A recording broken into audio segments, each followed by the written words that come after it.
Lesson 9.1 is about scatterplots. So if you are still one of those people who are hanging on and taking notes, awesome. The essential question for today is, what types of relationships do scatterplots show, and how do you determine them?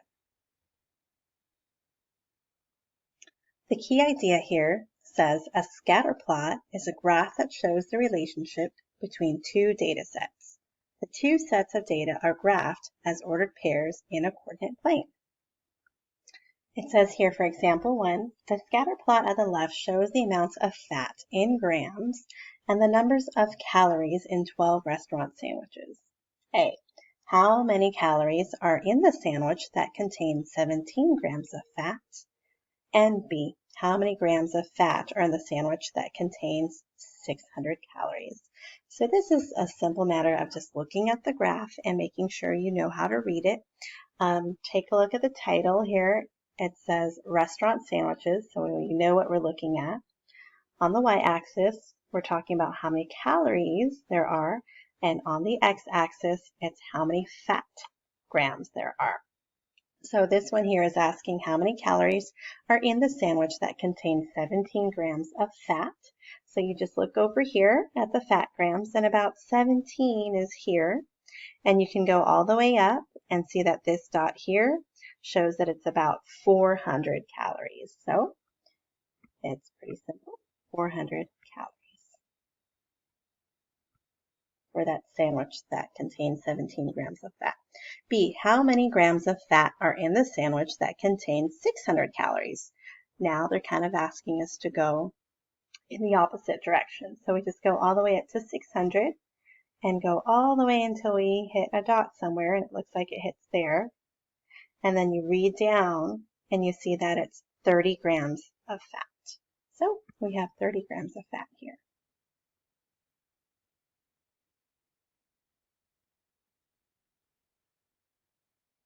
So here we have a pretty important screen.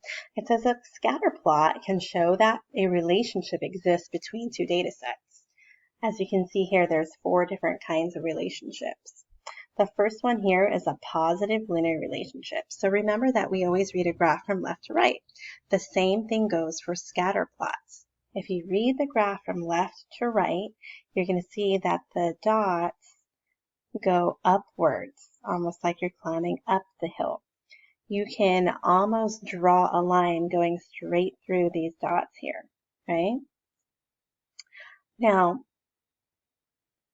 when you see a graph that increases that way, it's called a positive linear relationship, right? Just like slope that we talked about in a previous lesson.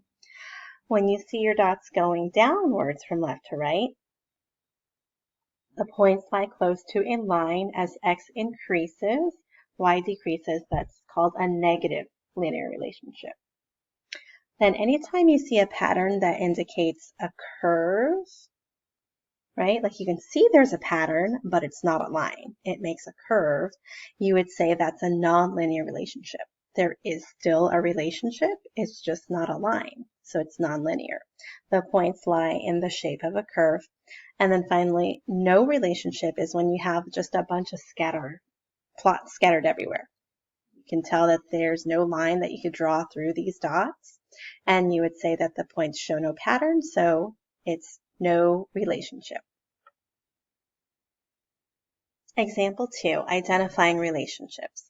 Describe the relationship between the data. Identify any outliers, gaps, or clusters. I'm going to go ahead and underline those words because it's important vocabulary for us to know. So A is asking about television size and price.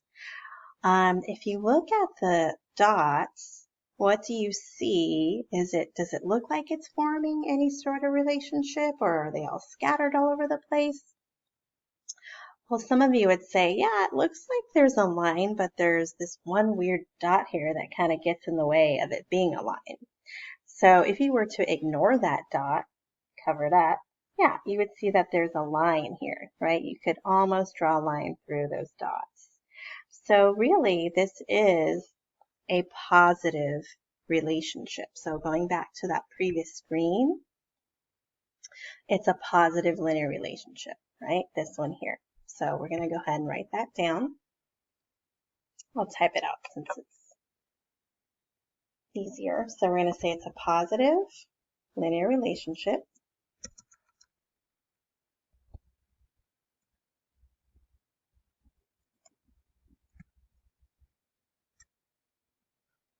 It's asking us for any outliers, gaps, or clusters. So an outlier is a dot that is way off of that line. So here's our outlier here, that one dot that prevents our relationship from being a pretty straight line. So you can identify that outlier by its location, and you would say at x equals 70, there is an outlier. Okay? So I just typed in at x equals 70, there is an outlier. And then it's asking about gaps or clusters. So we see that clearly there's a gap here in this area, right? So I could say between y equals 500 and 1500, there's a gap. So I'm going to go back here.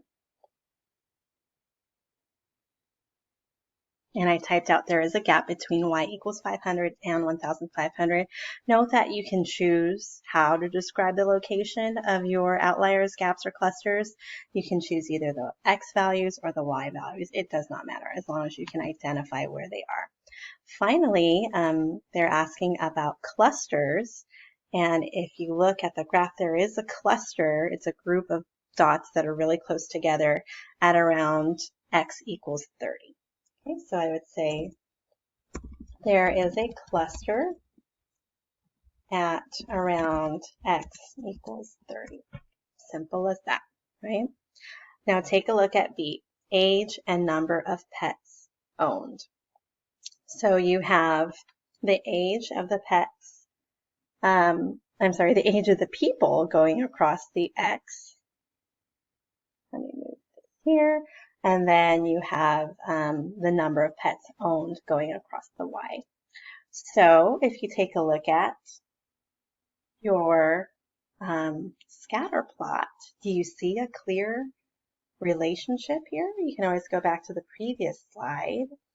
Remember that we said there's a positive linear relationship, a negative linear relationship, nonlinear, or there's no relationship. So take a look at your scatter plot. What do you think it is? Good. You would say no relationship. It doesn't make a line of any sort. There's no curves or anything, so you're just going to say no relationship. No relationship. And when that's the case, you wouldn't see any outliers if you have no relationship because all the points are kind of all over the place in outliers, right? You may or may not see gaps or clusters. In here, I don't see any clusters, so you could say no clusters. And gaps are only accompanied when you have a relationship because, I mean, if your dots are all over the place, you're not going to have any gaps, right? Gaps are everywhere. So there may be clusters when you have no relationship, but in this case here, I don't see any group of dots where there are clusters.